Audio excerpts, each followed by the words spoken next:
Hey everyone, Mikki here. You're listening to Mini Mikkipedia on a Monday, and today I want to chat about insulin. Last week, I delved into cortisol and whether or not we should be concerned with cortisol spikes. And so I thought I would continue the theme, thinking about metabolism, thinking about our metabolic health, and dive into insulin today. This is clearly a topic which I've spoken on in different contexts, both in the long form interviews that I do and on other mini Mikipedias. But I just want to give big picture perspective on the role of insulin, when it goes wrong, how to know if you're insulin resistant, and what are some pillars that you need to think about in order to resolve or reverse the condition. So insulin is an essential anabolic hormone, meaning that it helps build and maintain tissues in the body. Without insulin, we cannot survive. It plays a fundamental role in energy storage and blood sugar regulation. But of course, its importance goes well beyond that. Insulin helps regulate glucose levels in the bloodstream by allowing sugar to enter the cells for energy.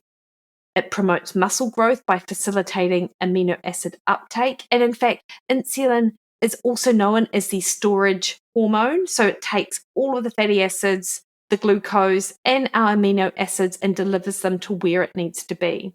Insulin supports a healthy reproductive system, playing a role in estrogen and progesterone balance in women.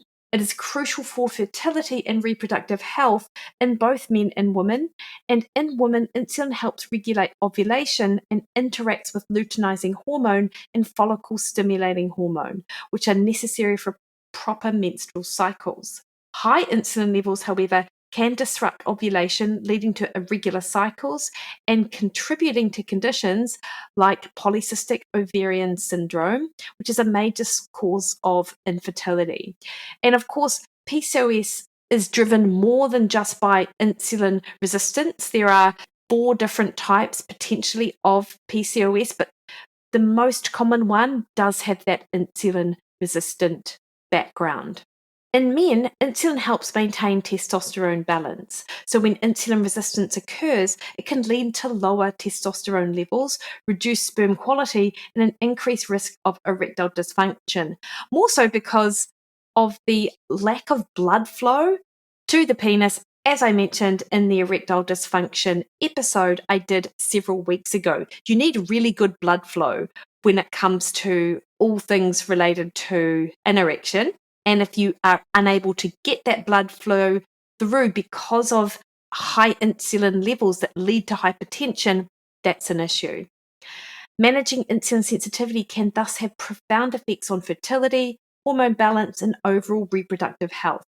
Insulin is, however, often misunderstood as being always the villain, primarily because it is associated with weight gain and metabolic dysfunction when its signaling becomes impaired. And that's where the issue lies. It's not insulin itself, it's insulin resistance that causes the problem. So just to remind you, when we eat particularly carbohydrate-based foods, we get an insulin response. So when the carbohydrate is broken down, insulin is released to take that glucose and store it for later use. But as I mentioned, it isn't just glucose that it stores, it's also storing fatty acids, it is also storing protein. And the insulin responds most predominantly to carbohydrate-based foods, but you still get an insulin response to fat and to amino acids. The degree of this is far lower than to carbohydrate, but as if you remember in my podcasts I've done with Marty Kendall, we talk about that insulin response to fat, which people forget about. And of course, there are some amino acids which certainly have more of an anabolic effect or drive insulin up. But insulin is only problematic when the cells stop responding effectively to it. And this leads to a condition called insulin resistance. So this is a major driver of metabolic disorders, including type 2 diabetes, metabolic associated steatosis, which is fatty liver disease, and obesity. It is also implicated in neurological conditions like Alzheimer's and dementia. And people often refer to those conditions or Alzheimer's as type 3 diabetes, which, as I understand it, not all of the metabolic experts really love that term for it. But at any rate, high blood sugar, high insulin levels are associated with neurological issues, particularly later in life. So when insulin resistance develops, the pancreas produces more insulin to compensate, leading to hyperinsulinemia, chronically high insulin levels. Cells in the liver, the muscles, and the fat become less responsive, leading to a buildup of glucose in the blood. The body stores more fat, particularly in the liver and the abdominal region, so that's visceral fat. And insulin fails to regulate hunger properly. So this leads to increased cravings for sugar and carbohydrates. When insulin is doing its job properly, just as sort of sidebar, it actually helps regulate appetite and satiety, and you can feel fuller. And this is a good thing. But it's when this insulin resistance starts to increase, that it can really impact negatively on our cravings. Blood sugar swings contribute to reactive hypoglycemia, and this could mimic symptoms of food addiction also. But if you could think of things like shakiness, irritability, brain fog, and cravings, these all occur when we have these energy crashes or reactive hypoglycemia, and we seek out fast energy, which is often in the form of sugar and caffeine. So what causes insulin resistance? There are quite a few factors, and I'm going to go through them, albeit these are in of themselves, these could be deep dive topics. So excess calorie intake in processed foods, no surprise there. Consistently eating more calories than the body requires, particularly from highly processed foods, rich in refined carbohydrates and sugars, can overload insulin pathways. And this leads to excessive insulin production, gradually causing the body's cells to stop responding efficiently to insulin. Oxidative stress and inflammation can also cause insulin resistance. Chronic inflammation damages insulin receptors, making it harder for cells to absorb glucose. High oxidative stress, driven by poor diet, pollution, and chronic stress, creates free radicals that impairs insulin function. Elevated cortisol levels from prolonged stress, as I discussed last week, directly contributes to insulin resistance by increasing blood sugar levels.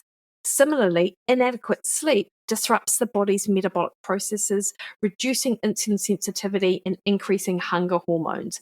Even a night of sleep deprivation, less than 5 hours sleep, makes the body insulin resistant. Sedentary lifestyle and lack of exercise. No surprise here. Movement, particularly resistance training and regular physical activity, plays a crucial role in glucose uptake. Inactivity reduces muscle insulin sensitivity, leading to excess glucose circulating in the bloodstream. Certain medications, including antidepressants, corticosteroids, beta blockers, and some hormone contraceptives, can impair insulin function and contribute to metabolic dysfunction. Some individuals are more prone to insulin resistance due to their genetic makeup. Don't forget, though, that genes load the gun, but diet and lifestyle pull the trigger. So just because you might have genetics that predispose you to being insulin resistant doesn't mean that you're necessarily going to have it. The gut microbiome imbalances. So an unhealthy gut microbiome can contribute to systemic inflammation and metabolic dysfunction. This worsens insulin resistance. Fat cells reaching storage capacity. So when adipose fat cells become overly filled, they experience hypertrophy. So they expand in size. And this can lead to insulin resistance, which means they become less responsive to insulin's signal to take in more glucose and fatty acids. As a result, excess energy spills over into the bloodstream in the form of elevated free fatty acids and glucose, contributing to systemic insulin resistance and metabolic dysfunction. And there is also physiological insulin resistance. Temporary insulin resistance can occur under specific physiological conditions. So if you are following a low carbohydrate diet, the body adapts by reducing insulin sensitivity to prioritize fat metabolism, but also to make sure that the glucose that you do have is directed to the cells that actually need it, such as the red blood cells and the retina, and potentially the brain as well. Similarly, during pregnancy, insulin resistance naturally increases to ensure glucose availability to the growing fetus. These are normal adaptive responses and are not necessarily pathogenic or problematic unless they're compounded by other metabolic issues. So one of the biggest misconceptions is that normal fasting glucose levels mean that insulin resistance isn't present. However, blood sugar can remain normal for years while insulin levels are rising in the background. And this is the problem actually when you go to your doctor and they measure your HbA1c, which is a long-term marker of blood sugar control. By long-term, I mean in the last 10 to 12 weeks.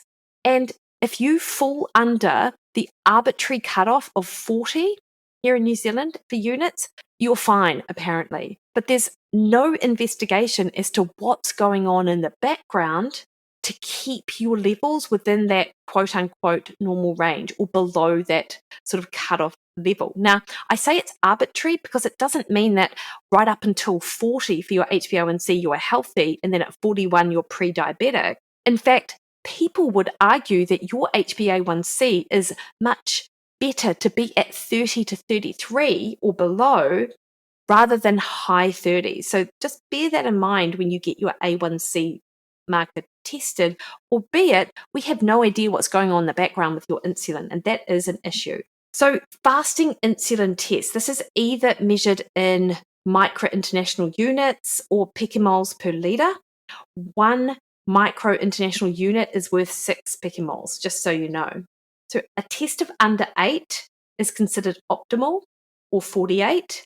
A test of between 8 to 12 is mild insulin resistance. A test between 13 to 17 is moderate insulin resistance, and a test over 18 is severe insulin resistance. And just times those numbers by 6 to get the picomoles for units that are relevant for sort of North America. You also can test something called HOMA-IR, and this uses fasting insulin and glucose to assess insulin sensitivity, and a ratio of over 1.0 indicates insulin resistance. Oral glucose tolerance test with insulin measurements. So you do some standard glucose test where you take on board 50 to 75 grams of carbohydrate and they look at your glucose response over 2 hours. If you also have an insulin clamp with that, it can tell you what your insulin response is doing. That's not OGTT isn't necessarily a commonly run test anyway. It's quite intensive, it takes a lot of time, costs a bit of money. To throw an insulin clamp on top of it is even less likely to be run, but this is another way. Also, waist circumference and imaging tests. So women with a waist circumference over 85 centimeters and men with a waist over 100 centimeters does suggest visceral fat accumulation. A DEXA scan or MRI can provide a bit more of a precise breakdown of visceral versus subcutaneous fat, albeit they do have there are limitations to everything, right?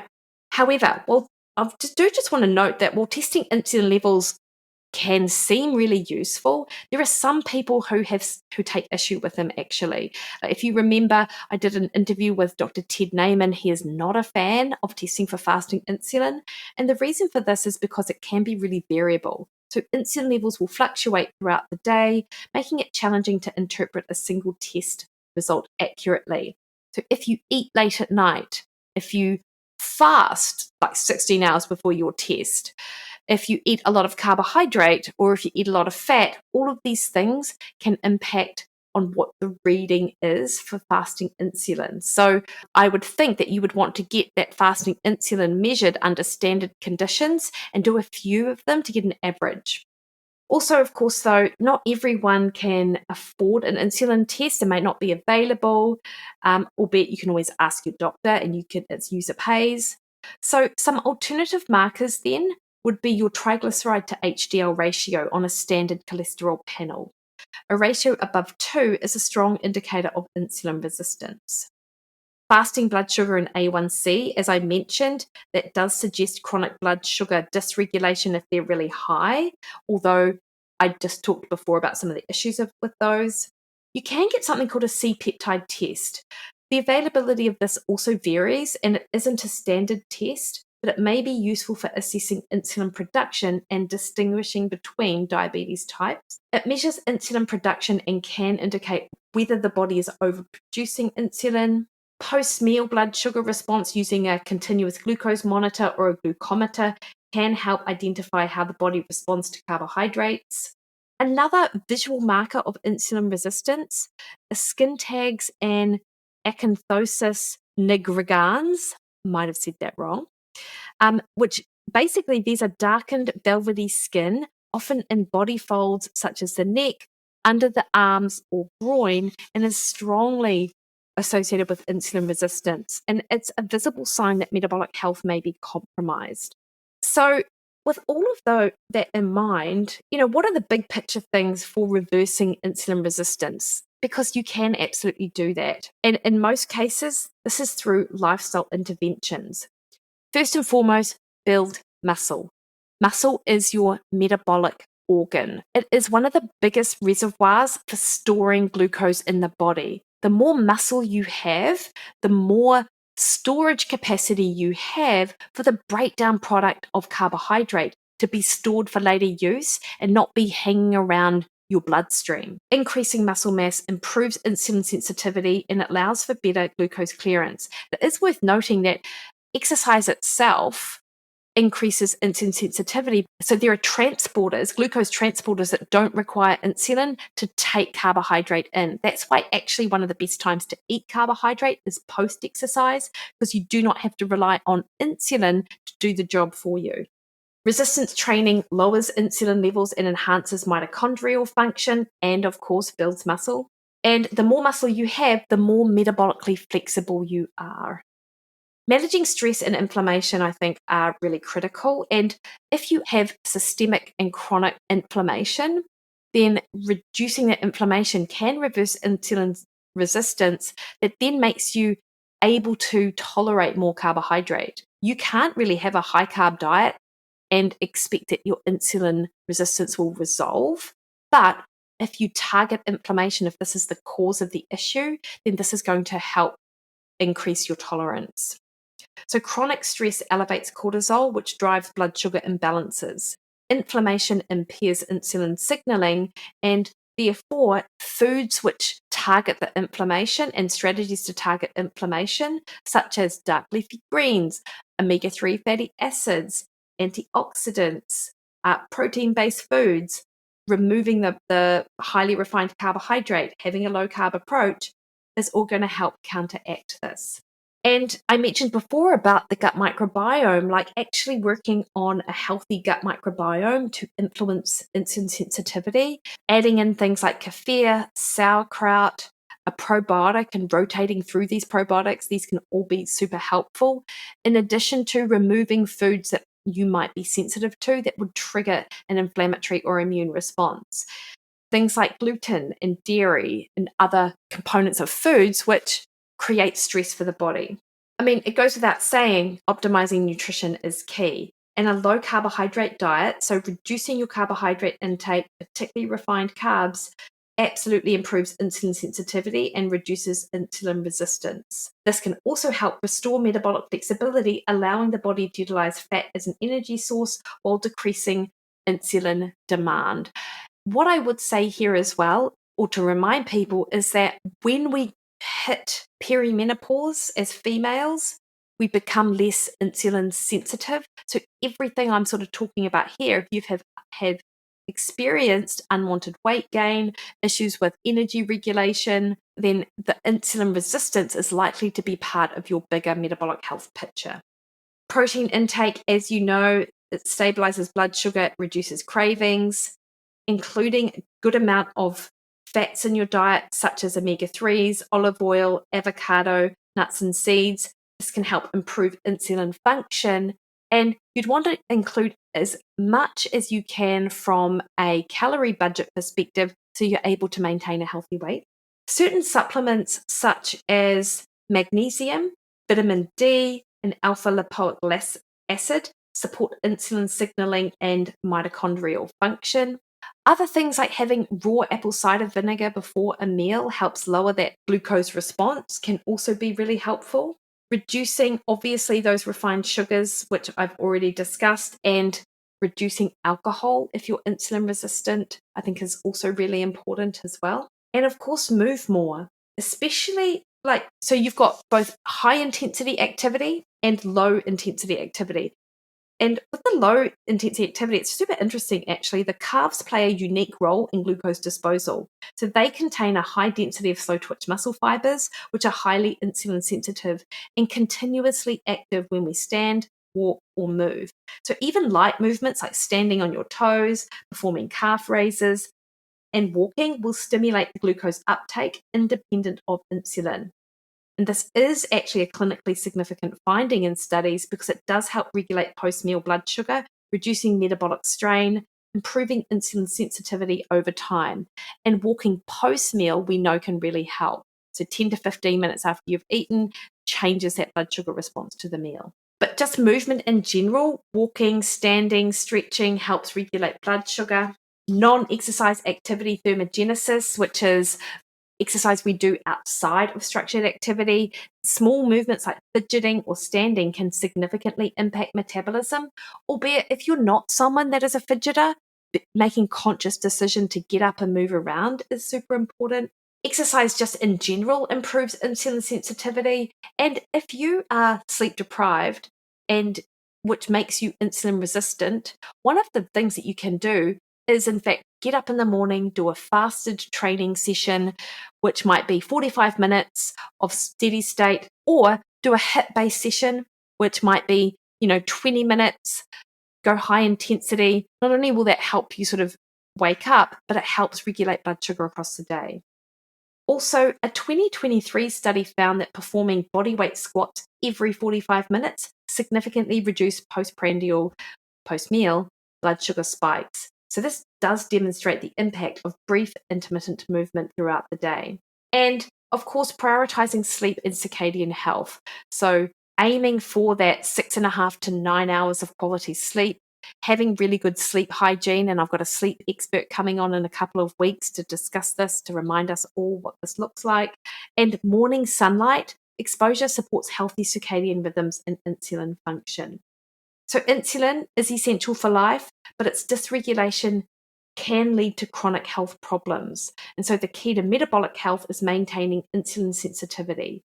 And all of the things that I talked about here allow you to do that. Now, I did mention a little bit in here visceral fat, fat cell hypertrophy, and I'm going to dive more into them in the next mini Mikkipedia because it's a super fascinating area of conversation or discussion.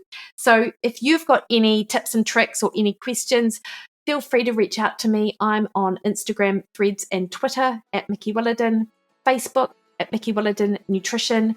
Head to my website, mikkiwilliden.com, and book a one-on-one call with me there. All right, team, you have the best week. See ya.